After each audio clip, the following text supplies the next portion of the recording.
kwento. At dahil usong-uso siya, sigurado kami madali niyo ito mahulaan. Tingin mo, ano kaya to? Tanong-tanong tayo. Sige. Ano ba ang uso ngayon?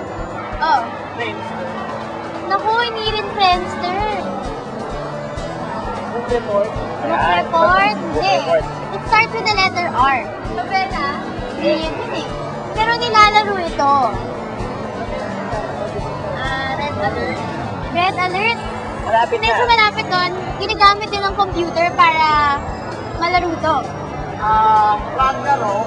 Ragnarok! Very good! Tayo ka. Anong pangalan mo? Romel, dahil nasagot mo kagad ang tanong namin, bibigyan ka namin ng KNN ballpen. Ayan. Congrats! O, tulungan mo naman kami introduce yung next story. Mula sa Camarines Norte Bureau, andito ang ulat tungkol sa Ragnarok. Yes! Woohoo!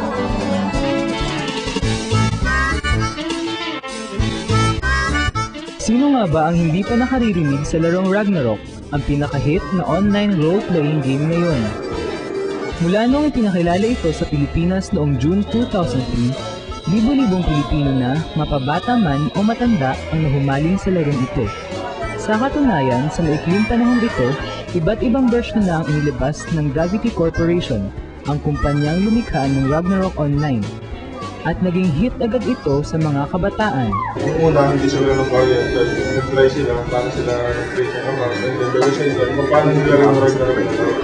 So, habang nakikita ng ibang bata o ng ibang player, kung gaano kaganda ang larong Ragnarok, dumadami ng dumadami. Ganun sila pabilis respond about sa game na Ragnarok. Nagmula ang Ragnarok Online sa best-selling comic book ni Yoon Jin Lee sa Korea.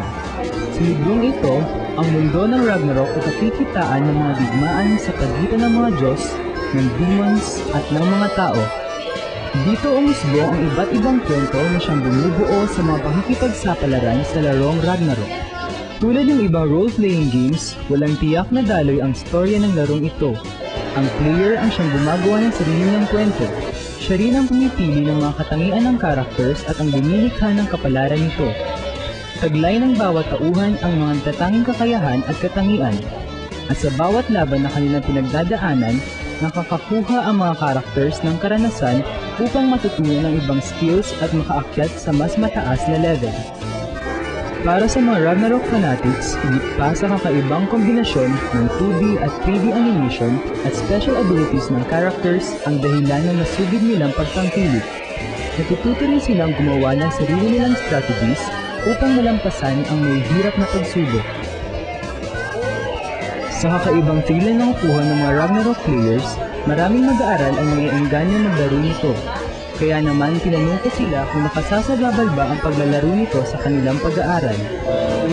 Nakakatulong pa nga ako minsan kasi sa school, sobrang problema. Ang hirap nang mag-isip.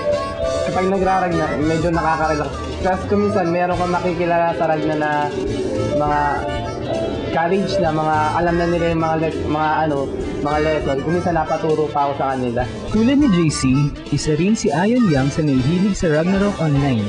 Kasama ng kanyang mga kaibigan, madalas siyang makikita rito sa internet cafe pagkatapos ng klase. Ano naman kaya ang nagustuhan niya sa larong ito? Dito makakakilala ka pa ng mga ibang hindi mo kakilala tapos nasa ibang lugar ka. Cute na characters, challenging na adventures at kahangahangang playing fields.